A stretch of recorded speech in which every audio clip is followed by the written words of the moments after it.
Amigo, amiga do canal Sarriá, bem-vindo e bem-vinda. Me chamo Leandro Amin e o Brasil acaba de perder para a Bolívia na última rodada das eliminatórias da Conmebol. O jogo aconteceu no dia 9/9 de 2025, a famosa data FIFA do 7 de setembro. Quase sempre o 7 de setembro tem jogo do Brasil, tem jogo da seleção, tem jogo de seleções. A data FIFA termina nessa terça-feira. E eu tenho Gustavo Franceschini e Paulo Júnior.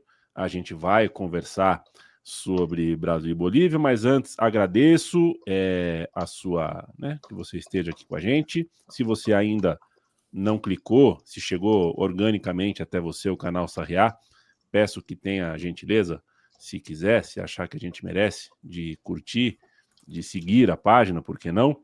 Porque é assim que o robô entende e se comunica com a gente.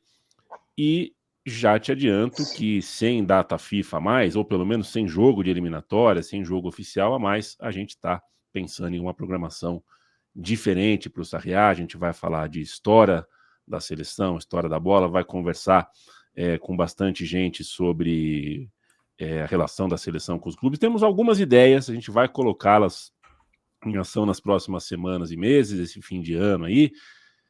Eu tenho uma Copa América feminina para cumprir, disse que ia fazer, e repito aqui, o gol da Marta aos 52 do segundo tempo não pode ficar sem uma edição do Sarriá. Isso foi uma cobrança pessoal que o Paulo Júnior fez para mim. O Paulo Júnior acha que o índice do Sarriá para a história tem que ter os grandes momentos. E um gol da Marta aos 52 minutos do segundo tempo de uma final de Copa América tem que estar. A gente tem Copa América Sub-17, Copa do Mundo Sub-17 ainda nesse ano, tem bastante coisa, assunto não falta, tem um sorteio dos grupos da Copa do Mundo ainda esse ano, e enfim, se você topar estar com a gente, ficar com a gente nesse tempo, ficarei muito feliz. Boa notícia para a Argentina, que tem o Messi, depois da Copa de 2022, não era certeza que ele jogaria em 26, vai jogar, e manteve o astral, né? Já faz 3 anos da final da Copa do Mundo de 22 e a seleção da Argentina vai muito bem. Equador vai bem também. Começou essas eliminatórias com pontos negativos, punido, e não teve nenhum tipo de intercorrência ao longo da campanha. Paraguai e Colômbia trocaram os sinais. Colômbia começou muito bem, terminou mal, embora hoje tenha feito 6-3 na Venezuela. Paraguai começou muito mal e pelas mãos do técnico Alfaro melhorou, termina muito bem. Estas 4 seleções se juntam a Uruguai e Brasil entre as classificadas para a Copa do Mundo, e a Bolívia, vamos ver no que vai dar. Só em março a disputa era entre Bolívia e Venezuela. Agora, Paulo Júnior, como é que pode, no jogo mais importante da sua história, e eu acho que esse é o jogo mais importante da história do futebol venezuelano, se não o mais, está empatado com algum outro, mas não tem muita coisa mais importante do que um jogo desse, você não pode tomar 6, né? 6, a Venezuela tomou 6 e abriu o caminho para a Bolívia. Dari, Leandro, Gustavo, pois é, 3 derrotas seguidas para a Venezuela, né? Fechou a campanha com 3 derrotas, tudo bem que pegou Uruguai, Argentina e Colômbia. Então aí vai ficar a pergunta, né? A campanha estava boa porque os bons ficaram para o final, ou a campanha estava boa porque o time estava bem mesmo, né? Porque é uma tabela, é a pior tabela. Talvez a pior tabela é fechar com o Brasil fora, com a Argentina fora, mas enfim, fechar no ritmo que a Venezuela fechou é muito ruim. A Bolívia, que não tem nada a ver com isso, fez o jogo que mais ou menos se esperava dela. É difícil falar numa preferência entre Bolívia e Venezuela nessa corrida para a Copa, porque a gente acaba tendo simpatias equivalentes, né, a essas seleções. Eu queria ver a Venezuela por uma questão de ineditismo, acho que vai ter muita novidade nessa Copa mais larga, e acho que acabou sendo uma pena para a Venezuela. Chegou com 18 pontos, desculpa, para as 3 rodadas finais e terminou com 18 pontos a tabela. A Bolívia vai à repescagem com 20, então estava muito na mão da Venezuela. Dá uma dó, né? Pô, se não foi dessa vez, com um Chile tão ruim, vai ser que hora, né? Mas acontece, acho que está em boas mãos, vai ser legal ver a Bolívia lá em março também. Quem sabe para 2030, um grupo de 7 seleções, onde passam a 7, aí Dá até para o Chile. A gente não abre mão de ser crítico aqui, mesmo em partidas que já não dizem muita coisa para a gente em termos de pontuação. O Brasil não tinha nenhum senso de urgência para o jogo hoje, como eu falei com o Gustavo depois da primeira partida contra o Chile. A gente tinha mais urgência pelos indivíduos, né? Os jogadores individualmente precisavam mostrar alguma coisa, alguns estão numa competição ali interna para conseguir uma das vagas, mas a seleção em si foi jogar hoje sem nenhum tipo de preocupação. O que é diferente, por exemplo, do que a Colômbia fez na Venezuela, porque Colômbia e Venezuela, embora não seja uma coisa incrível de rivalidade, são países rivais, são seleções que nutrem uma rivalidade. Então, para a Colômbia, eu acho que o jogo teve uma carga ali. A Colômbia não fez 6 gols indo a passeio para a Venezuela. A Colômbia quis enfiar a faca e girar, como diz Leovegildo Júnior. E falando em Leovegildo, né, o Leovegildo hoje esteve ao lado de Roger Flores na transmissão da TV Globo. O Roger Flores chamou a partida em El Alto de um crime, o que evidentemente é algo que precisa ser, né, alguém do alto escalão da Globo precisa fazer o que a gente está fazendo aqui agora, que é repreender, que é dizer que isso é inaceitável, falar um negócio desse, porque no mínimo é ignorância, no máximo é racismo, né? E ainda assim, o Brasil jogou em um terreno que causa uma excepcionalidade de fato. O Brasil precisa dosar melhor o fôlego, é um jogo onde você tem outro tipo de, né, outro tipo de sprint, de velocidade, tem que dosar. Ok, é uma excepcionalidade do jogo, do futebol, da cidade, muito alta, altitude e tudo mais. Isso não nos impede, Gustavo, um abraço para você, de que a gente seja crítico. A seleção brasileira podia jogar mais com 5 mil metros e com 10 mil metros também. E com 5 mil metros abaixo do nível do mar também. Né? Uma coisa é uma coisa, outra coisa é a atuação da seleção brasileira. A mim, deixou a desejar.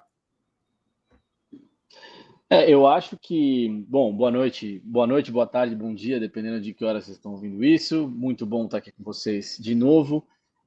Eu acho que os grandes vencedores desse jogo, para mim, da perspectiva do Brasil, na semana passada a gente falou um pouco, eu falei assim, ó, eu sou Rafinho Vini, eu coloco minhas barbas de molho. Eu acho que tem uma galera chegando, você tem que olhar para Endrick, olhar para Estevão, olhar para Luiz Henrique, eventualmente até para o Endrick, enfim, tem outras opções chegando, e eu acho que Rafinha e Vini Júnior não estão tão seguros assim no time titular quanto eles gostariam. O jogo de hoje dá um conforto para os dois de falar, beleza, ninguém aproveitou a chance, né? Passamos em branco. E eu acho importante, porque a gente está acostumado nos últimos anos a ver uma sequência, tem muito jogo que parece desimportante. Nessa reta final de Copa não é assim. O calendário é apertado, é pouca coisa. No passado, a gente já teve jogador que perdeu vaga em Copa do Mundo por conta de jogo na Bolívia. Né? Eu tenho para mim que o Juan perdeu a vaga em 2002 por conta da falha na Bolívia.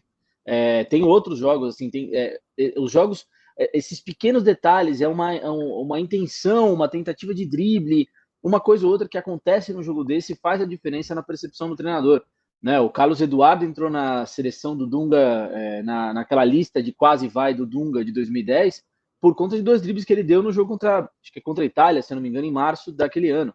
Então, assim, é muito pouco, é muito detalhe. Tem a história clássica do Edilson, que não passou a bola para a França naqueles amistosos da reta final para 2002.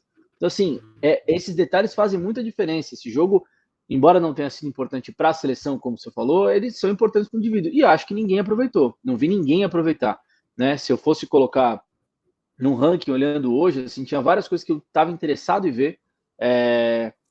Queria ver mais do Andrei, achava interessante ver um meio-campo sem o Casemiro. Achei legal que o Ancelotti testou uma versão no segundo tempo, que acho que até melhorou ligeiramente o time.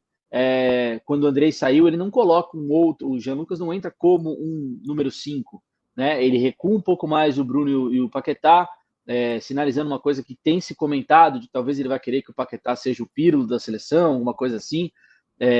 Enfim, não acho que deu muito certo hoje, mas achei legal a tentativa. Não gostei, achei que não funcionou a escalação inicial, muito calcada em jogadores muito físicos. Né? O físico desapareceu na altitude. Né? O físico do Samuel Lima, nem o físico nem a bola do Samuel Lima chegaram. O físico do Luiz Henrique faltou também. Acho que o Richarlison não pegou na bola.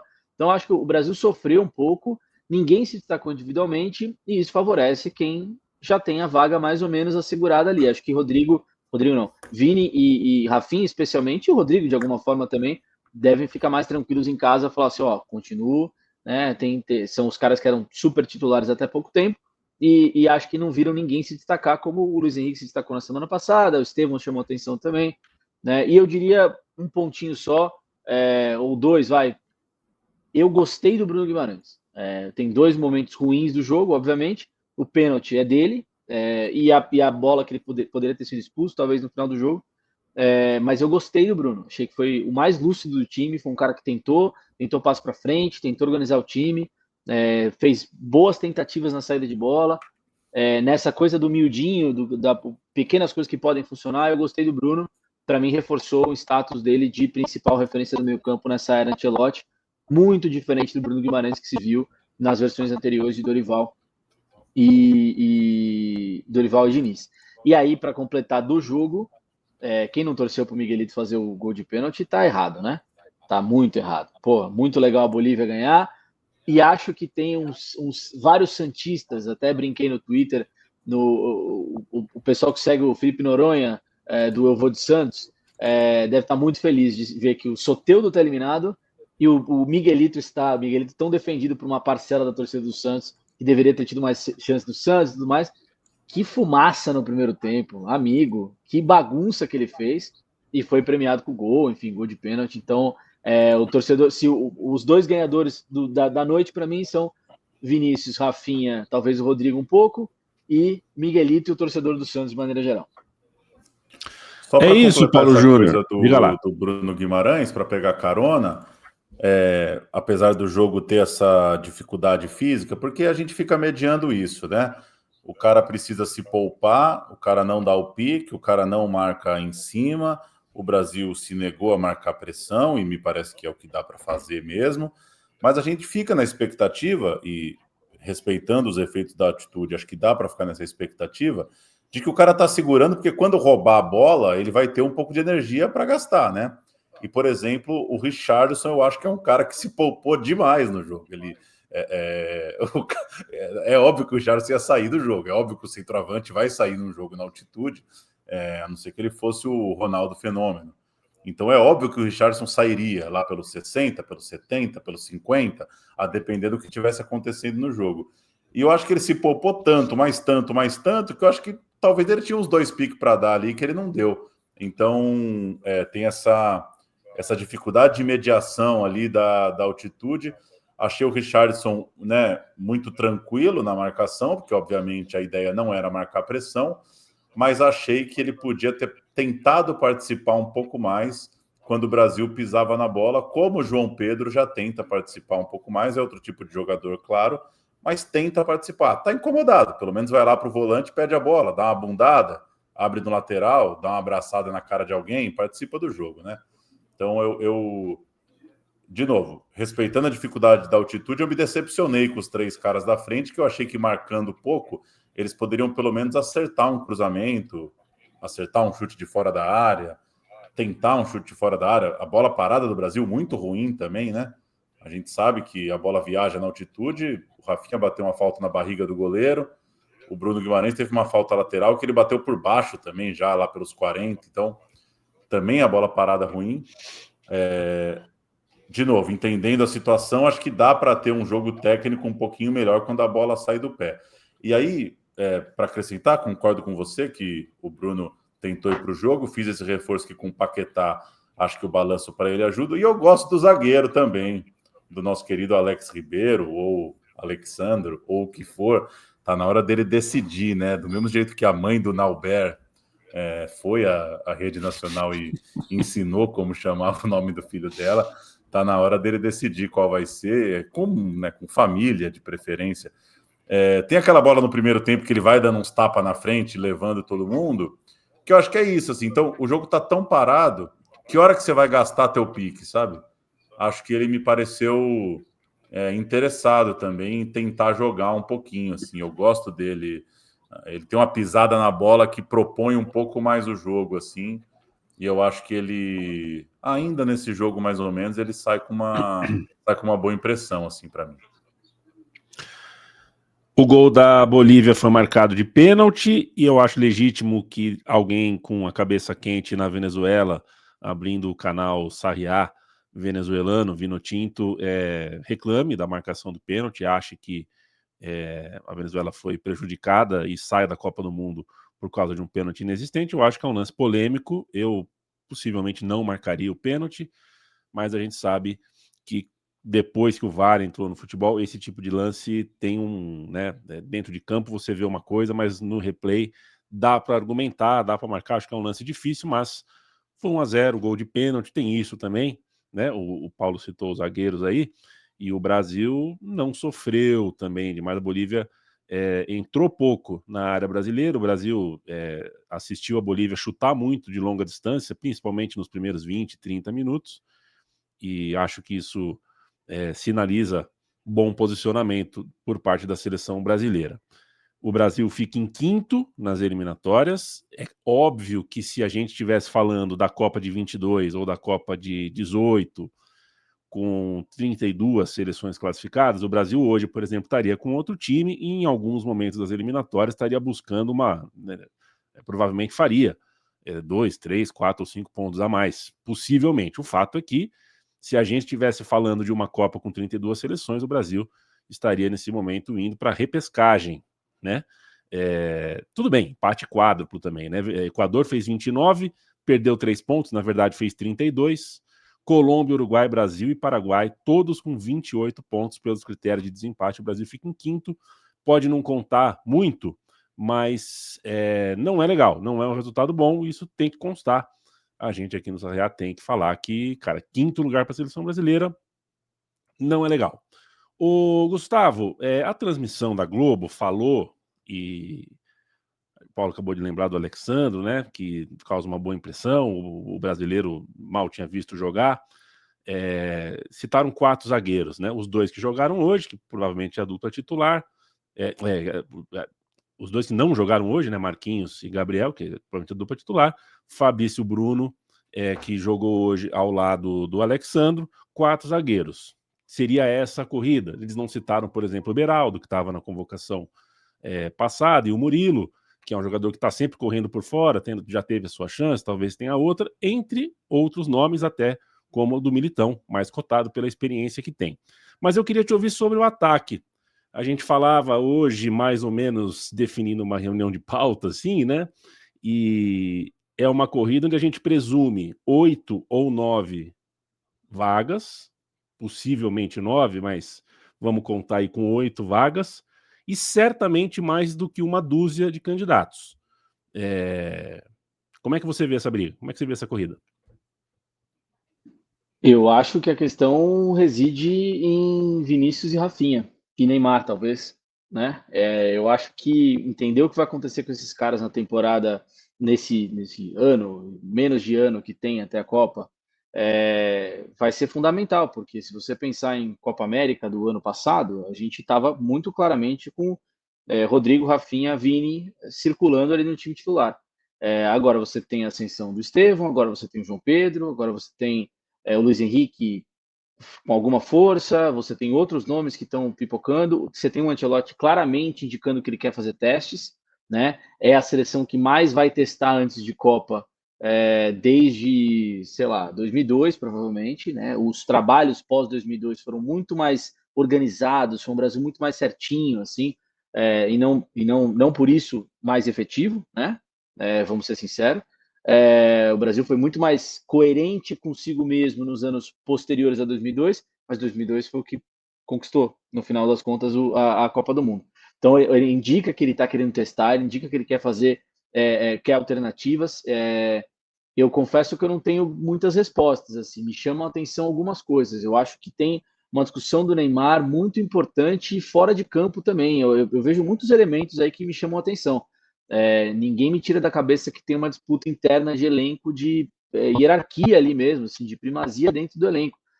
Me parece muito estranho a decisão do Vini de usar 10 na última data FIFA, a primeira do Ancelotti. O Vini nunca usou a 10 na seleção.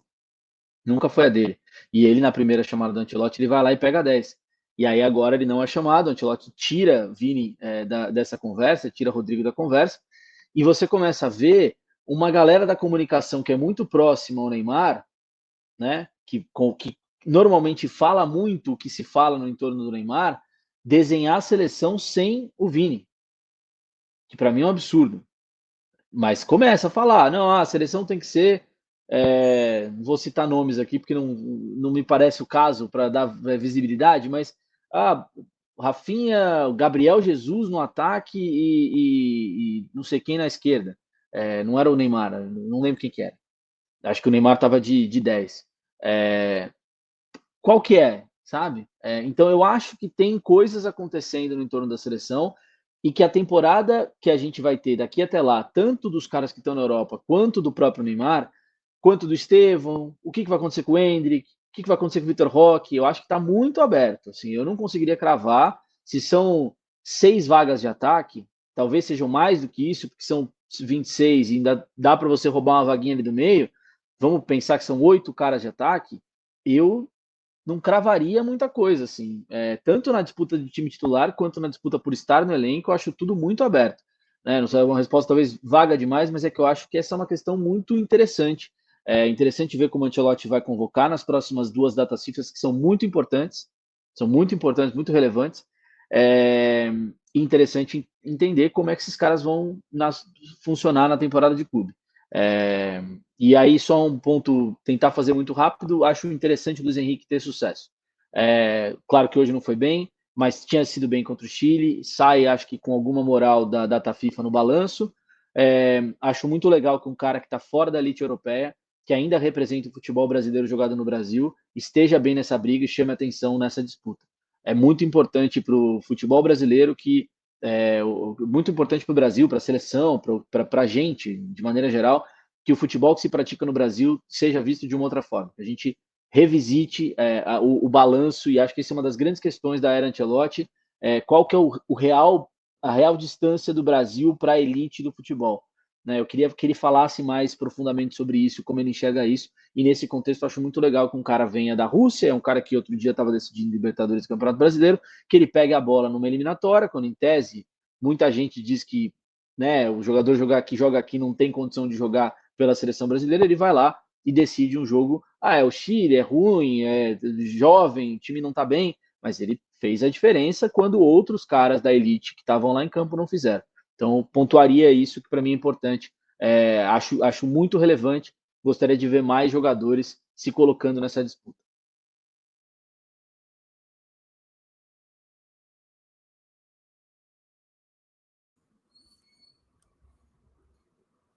Fechado. Opa, me desculpe, imaginei estar aberto e me fechei. E a gente gravou o meu time de botão, que vai voltar essa semana, inclusive, para o ar, né, Paulo? E a gente fala sobre 1997 do futebol brasileiro, para contar a história do Dodô, como ele tem o seu primeiro ano como titular de um time grande e já sai fazendo tantos gols que vira até mini craque. E o Zagallo, naquela ocasião, naquele semestre, segundo semestre de 97, que é equivalente ao que a gente está vivendo hoje, testou Dodô, mas testou Rodrigo Fabre, Donizete Pantera, Sony Anderson, Elber, Jesus Christian e mais alguns outros nomes, para no fim das contas levar o Bebeto, que recentemente disse num videocast que foi orientado pelo então técnico da seleção a sair da Bahia, jogar no Eixo, que aí sim ele conseguiria defender a convocação. Tipo, meu chefe não me deixa te convocar se você tiver no Vitória.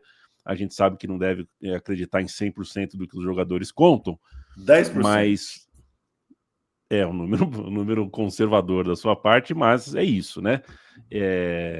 Essas corridas, essas brigas, né, por posição em vaga de Copa, 1998 e outros mundiais mostram pra gente que alguns entram na briga sem nunca fazerem real parte dessa briga. Por exemplo, o Donizete Pantera em 97, eu não acho que em algum momento o Zagallo achou que o Donizete Pantera ia fazer uma data FIFA de Copa do Mundo, e tem uns caras que têm a posição mais cativa, que é o caso do Bebeto, veterano, te conheço há tantos anos, posso confiar em você de olho fechado e tudo mais.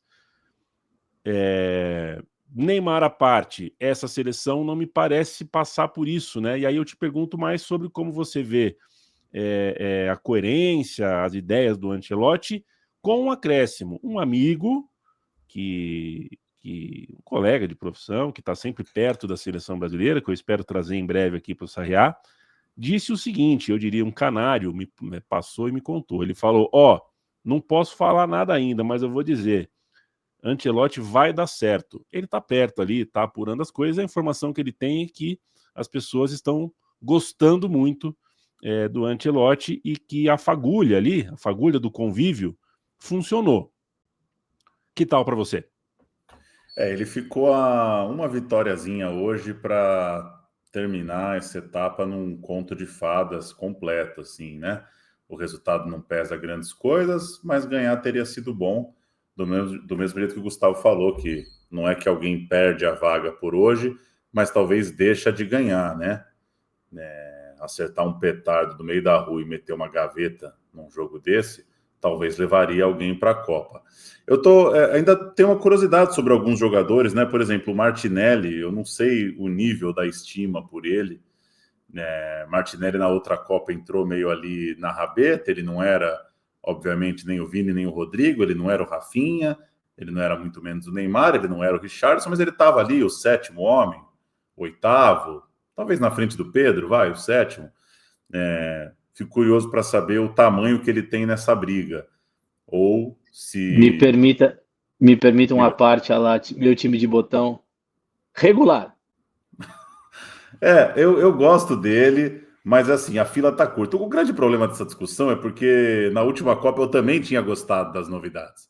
E depois chega na hora da Copa, não dá para jogar 9 atacantes. Então eu falo, pô, que legal o Antony ter se firmado antes da Copa. Não vai dar tempo de jogar o Antony, o Martinelli, o João Pedro, o Rodrigo, o Vinícius, o Rafinha. Não vai caber todo mundo, o Estevão. Então eu fico pensando se a convocação não tem que pensar mais em perfis diferentes de jogadores. Essa conta é difícil, né? Então fico curioso para saber o tamanho que tem o Martinelli nessa briga, ou se em algum momento se firmar que é Vinícius e Rodrigo, dois caras desse nível para jogar do lado esquerdo, não precisa do Martinelli. O Tite levou o Martinelli mesmo assim, que jogou bem, aliás, na terceira rodada. Talvez foi um dos que mais tentou ir para cima na vexatória derrota do Brasil lá no Catar. Me incomoda, e aí acho que estamos de acordo, o tamanho do Richarlison, né? Eu acho que não precisava. Acho que... Fraco. Ele não é nem precisava, regular, fraco. Ele não precisava estar desse tamanho na seleção. Eu acho que o João Pedro vai à Copa, e aí preferiria que não existisse o Richarlison na frente do João Pedro. Acho que não vai existir. Acho que o João Pedro vai seguir fazendo um bom papel pelo Chelsea, e essa discussão ela vai se esvaziar naturalmente, mas me incomoda um pouco esse tamanho que o Richarlison tem, porque o Ancelotti gosta, porque ele já jogou uma Copa, porque ele se identifica com a camisa. Enfim, acho que essa é uma briga um pouco perdida. Acho que o Richarlison tem que fazer muita besteira para não ir à Copa, e acho que ele não tem o perfil do cara que vai fazer besteira. Eu te diria que eu vou ficar surpreso se o Richarlison não for à Copa. E digo isso com tristeza, assim, porque eu acho que a gente poderia remexer mais essa lista. E tem a grande questão do Neymar, que é curiosa essa conversa, porque assim, indo 26 não faz mais tanta diferença, né? Um detalhezinho ou outro. Na outra Copa, por exemplo, coube o Everton, né? Coube o Everton Ribeiro nos 26. Não quer dizer que o Tite em algum momento pensou jogar com meia a mais. Nunca passou pela cabeça dele o Everton Ribeiro ser titular. Então também o cara tá ali no elenco, mas assim, tá, mas não tá, né? Porque ele não passa por uma ideia de montagem de time. Então, se a gente for pegar como referência aquela lista de 26, o Neymar, né? Paquetá, Neymar e mais 8, tem uma briga boa por aí. Discordo um pouco do Gustavo, não sei se esses caras estão tão pressionados assim. O Rafinha, o Rodrigo, o Vinícius, eu acho que tá num momento meio, olha, a hora que for para valer, começa por vocês, sabe aquela coisa um pouco, não tá valendo esses testes aqui, sabe? Não, a fila não se fura assim tão fácil. Eu acho que ainda está tudo certo com eles, e acho que essa turma mais paralela aí, Martinelli e companhia, queria ver mais do Endrick, queria ver mais moral para o Endrick. Fico curioso por esses jogadores do futebol brasileiro, se vai ter um Pedro de novo, se vai ter um Caio Jorge, um Yuri Alberto, se vai caber um desses. Mas no fim das contas, essa convocação de 26 acaba que ela tem mais gente do que precisa mesmo, porque chega na Copa do Mundo, não acho que o treinador pense em tantas variações assim. Mas é o número que, a meu ver, define a questão do Neymar. Assim. Com 26, é muito difícil bancar a não convocação do Neymar se ele estiver correndo um pouquinho mais do que ele está correndo hoje, né? E eu acho que, no fim das contas, vai ter uma configuração parecida com a outra convocação. Eu chutaria que vai ser mais ou menos parecido. Neymar, Paquetá e mais 8, sendo que desse 8 tem um Pedro ali, tem um último atacante que já tá um pouco, quase na dúvida se ele cabe no meu time ou não, sabe? Paulo Júnior, o maior erro da Coca-Cola foi a Sherry Coke ou o mini crack do Renato Gaúcho? Eu gosto do mini crack do Renato Gaúcho, o mini crack do Oséias eu achei em Timóteo, e o mini crack do Carlos Germano eu achei em Itanhaém, onde o dono da padaria falou que recebeu 80 Carlos Germanos, e estava indo um monte de gente lá e buscar. Tempos mais simples, né? Tempos mais simples. Se eu fosse um artesão, eu teria feito Oséias também, só pela cabeleira. Faço de novo a lembrança para a gente fechar aqui do que faremos no contraturno da data FIFA. Eu já estou conversando com torcedores, especificamente torcedores de clubes, que eu tenho curiosidade para entender. Quero falar sobre a relação seleção-clube. Então, na hora que eu ouvir um torcedor do Botafogo, um torcedor do Santos, com certeza ele vai falar algo sobre a seleção diferente do que o torcedor da Portuguesa, que tem provavelmente um outro tipo de relação, um ranço, não gosta da CBF, prefere torcer pela seleção de Portugal. Aí tem os times Palmeiras, São Paulo, que é coisa mais fleumática. Aí os times do Nordeste, tem aquele torcedor que acha que acha não, né? As pesquisas mostram que são mais fanáticos, tem mais adesão à seleção. Isso contrasta com os torcedores do Sul, do Rio Grande do Sul, gremista, colorado, que acha que os jogadores de lá têm menos chance de ir para a seleção, por bairrismo e tudo mais.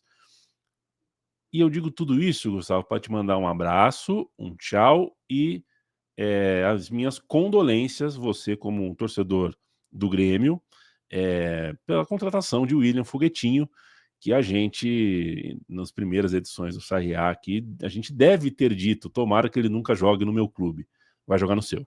Tchau, tchau. Você passa a vida inteira, eu gosto muito do Falha de Cobertura, e em 2014 o Falha de Cobertura falou, eu vou dedicar minha vida, o craque Daniel fala, né, no histórico episódio do 7-1, ele fala, vou dedicar minha vida a odiar esse rapaz que é o William Foguetinho. Eu sigo isso à risca, odeio o William Foguetinho desde então, já odiava antes, continuei odiando depois, e agora tenho essa dádiva de vê-lo vestir a camisa do meu time.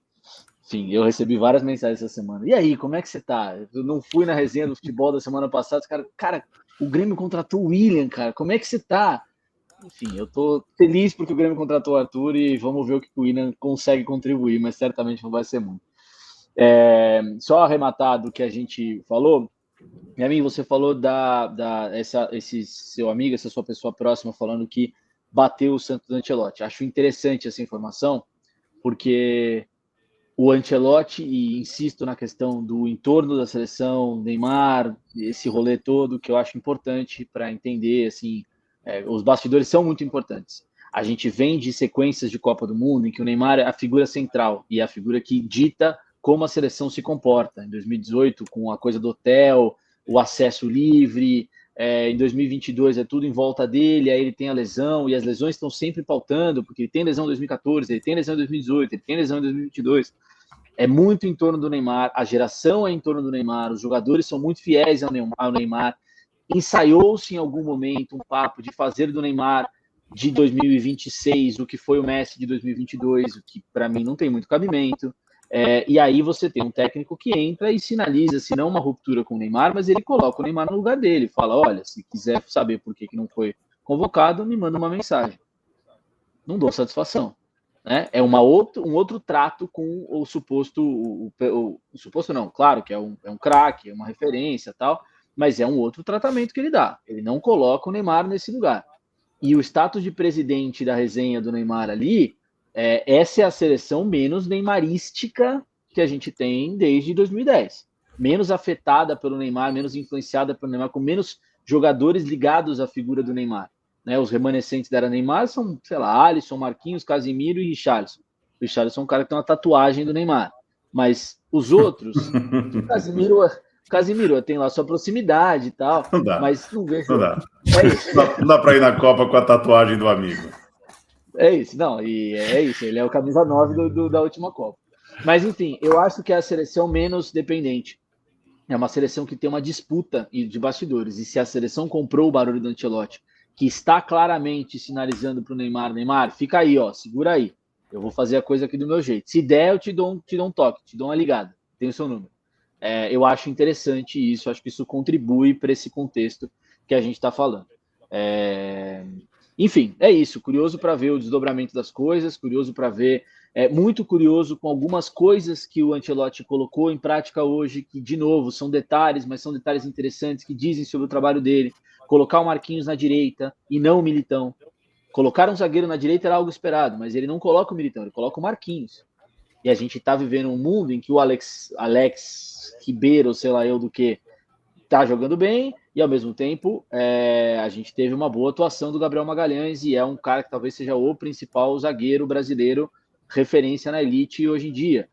Será que ele pensa mais no Marquinhos como opção à lateral direita para fazer esses três e deixar o lateral esquerdo subir mais? Enfim, e quem é esse lateral esquerdo que sobe? Ao mesmo tempo, ele faz um teste hoje e teve comentários de quem está cobrindo a seleção dessa intenção de fazer do Paquetá um regista, fazer do Paquetá um Modric ou o Pirlo da seleção. Ele, na hora que ele saca o Andrei, que lamentavelmente não fez um grande jogo, ele saca o Andrei, o Casemiro é um cara que não contribui para o jogo. Né? Eu insisto, o Casemiro é um cara que contribui, se não vou dizer não contribui pouco para o jogo. Ele tá lá por outros motivos, e ele vai ser importante, ele dá solidez defensiva, mas ele é um cara que não contribui para o jogo. Quando sai o Andrei, ele não coloca o Jean Lucas de 5, ele traz o Paquetá e o Bruno para jogarem um pouco mais recuados, o que sinaliza, na minha visão, de que ele está interessado em ver um time, pelo menos uma alternativa a um time sem o Casemiro, que para mim é muito interessante. Então é legal ver esses detalhes. Assim. Eu estou animado com, lamentavelmente hoje não veio uma vitória, mas ao mesmo tempo foi legal ver a Bolívia, né, brigando ali por repescagem. Mas eu acho que tem pontos bem interessantes no trabalho do Ancelotti. Estou animado para ver os desdobramentos e acho que a gente tem as próximas datas FIFA que são só amistosos ganham ainda mais importância. Ainda mais importante entender o que vai acontecer nesses próximos amistosos, no dia a dia dos jogadores em seus clubes, etc. E tal. É isso. Valeu. Ancelotti que esperou o árbitro na porta do vestiário hoje no intervalo para falar umas verdades, o que muito me agradou. E meteu o rosto na cara do quarto árbitro também, quando ele levantou a placa de 5 minutos de acréscimo, que eu ainda não entendo por que as transmissões de televisão sempre filmam, cortam o jogo para mostrar o quarto árbitro com a placa levantada. É desnecessário esse corte.